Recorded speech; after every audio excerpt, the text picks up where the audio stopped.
Case D. This is a 35-year-old male with altered mental status and amputation in explosion. So in terms of the history, residential new construction,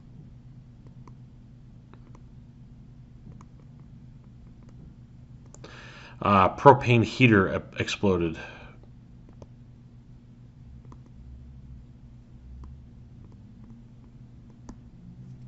It's not quite clear how that happened, but it exploded, and it was about 10 feet from the patient.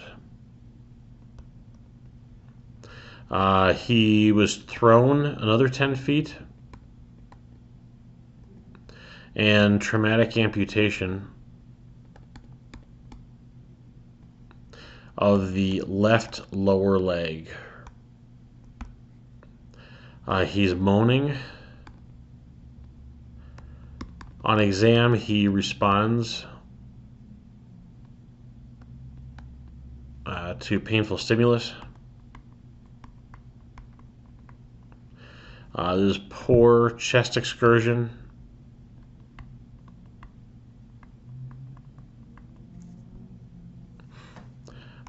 Decreased lung sounds on the right. Gurgling respirations.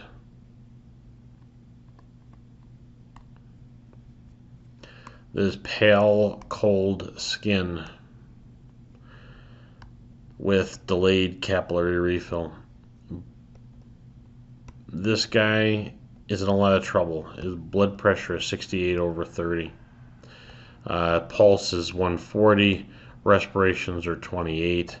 And his SAT, surprisingly, is 96% on room air.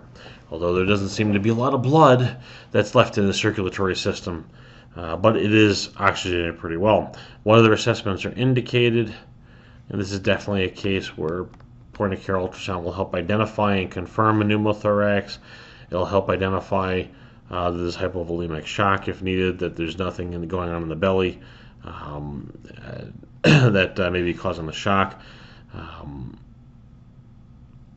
So that's definitely a positive thing there.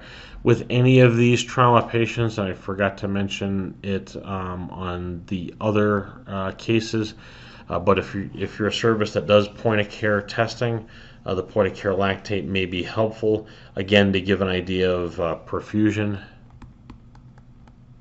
And then end-tidal CO2. Differential on this patient. Well, he had the amputation, so blood loss from the amputation. We've got abdominal injury. The abdomen is rigid, which may indicate that there's an abdominal injury.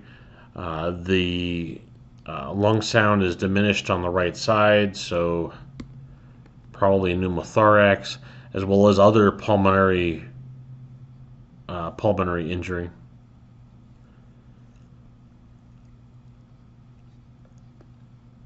What are the treatment priorities for this patient? He needs his airway cleared.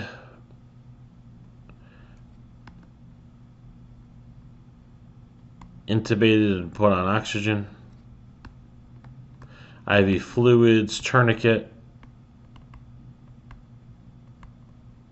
I would say that probably needs to go on first by somebody while the other things are being done, because that's very likely the source of the blood loss, and we need to get control of that very quickly.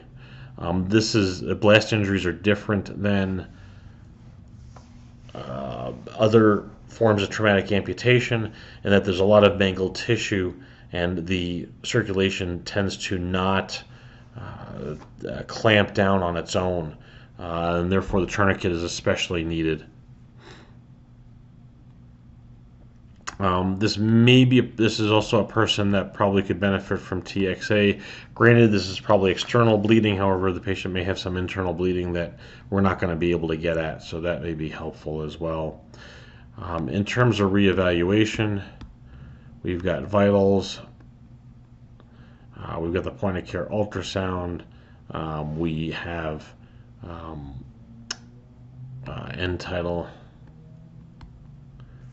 in terms of the reassessment.